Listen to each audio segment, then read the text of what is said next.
Hardik Pandya hero, villain या फिर hero? इनकी कहानी ना कोई सीधी सादी कहानी नहीं है। ये एक ऐसे खिलाड़ी की कहानी है जो कभी हीरो बनता है तो कभी विलन और फिर अचानक से वापस हीरो। तो चलिए आज इसी उतार चढ़ाव वाले सफर को जरा करीब से देखते हैं। तारीख थी 8 मार्च 2026। अहमदाबाद का नरेंद्र मोदी स्टेडियम। सोचिए, पूरा स्टेडियम खचाखच भरा हुआ है, हर तरफ तिरंगा लहरा रहा है। भारत ने अभी अभी न्यूजीलैंड को 96 रनों से हराकर तीसरी बार T20 वर्ल्ड कप जीता है। माहौल में बस जीत का नशा है। लेकिन इसी जीत के जश्न के बीच एक ऐसी खबर आती है जिसने सबको चौंका दिया। वो पल जो खुशी का सैलाब लेकर आया था, वो अचानक से सवालों के घेरे में आ जाता है। तो सवाल ये है कि आखिर हुआ क्या था? चलिए इस विश्लेषण के पहले हिस्से में यही जानने की कोशिश करते हैं कि भारत के एक बड़े स्टार पर उसकी जिंदगी की सबसे बड़ी जीत के फौरन बाद एक FIR क्यों दर्ज हो गई।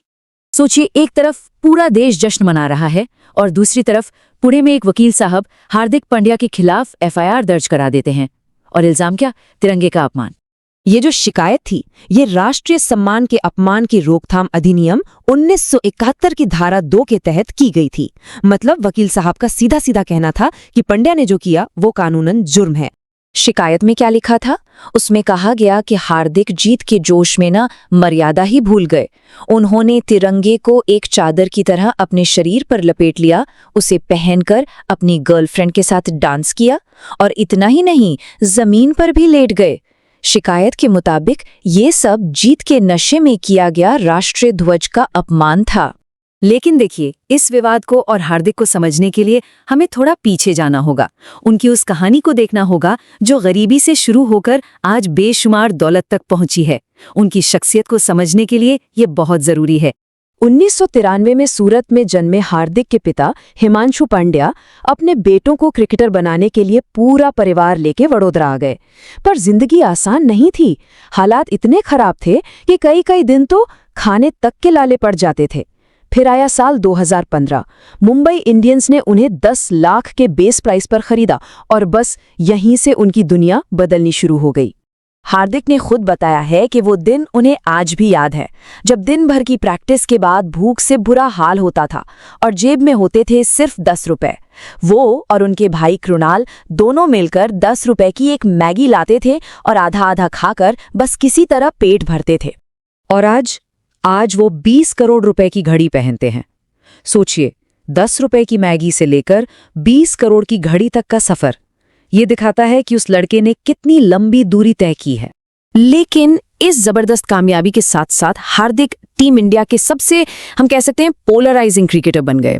मतलब लोग या तो उन्हें बहुत ज्यादा पसंद करते हैं या फिर उनसे उतनी ही नफरत। कोई बीच का रास्ता ही नहीं है। और इसका सबसे बड़ा सबूत था 2024 का IPL सीजन, जब उन्हें पूरे देश के हर स्टेडियम में लगातार बू किया गया। मतलब उनके खिलाफ जबरदस्त हूटिंग की गई। अब ये गुस्सा, ये नफरत आई कहां से? ये सब तब शुरू हुआ जब उन्हें मुंबई इंडियंस का कप्तान बना दिया गया, वो भी सबके फेवरेट रोहित शर्मा की जगह। बस फिर क्या था, लोगों ने उन्हें गद्दार तक का टैग दे दिया। पर कमाल की बात यह है कि हार्दिक ने उन्होंने एक शब्द भी नहीं कहा, सब कुछ चुपचाप सहते रहे। और फिर आया वर्ल्ड कप, वो मंच जहां उन्होंने कुछ ही हफ्तों में लोगों की गालियों को तालियों की गड़गड़ाहट में बदल दिया। ये एक कमाल की वापसी की कहानी है। जगह थी बारबाडोस। T20 वर्ल्ड कप का फाइनल। आखिरी ओवर। सामने वाली टीम को जीतने के लिए चाहिए थे 16 रन। गेंद थी हार्दिक के हाथ में और करोड़ों लोगों की सांसें अटकी हुई थी। और फिर उन्होंने वो कर दिखाया जिसकी शायद किसी को उम्मीद नहीं थी। उन्होंने भारत को वर्ल्ड चैंपियन बना दिया। जीत के बाद जो उनकी आंखों से आंसू बहे थे ना, वो सिर्फ खुशी के आंसू नहीं थे। वो पिछले कई महीनों से मिल रही करोड़ों गालियों और तानों का जवाब थे। वो आंसू उस 10 रुपए वाली मैगी से लेकर वर्ल्ड कप की ट्रॉफी तक के सफर का हिसाब थे। और रातों रात सब कुछ बदल गया। जो फैंस कल तक उन्हें बूबू चिल्ला रहे थे, आज उन्हें भारत का सुपरमैन कहने लगे। जो कल तक विलेन था, वो आज मैच विनर बन चुका था, देश का हीरो बन चुका था। लेकिन कहानी यहीं खत्म नहीं होती।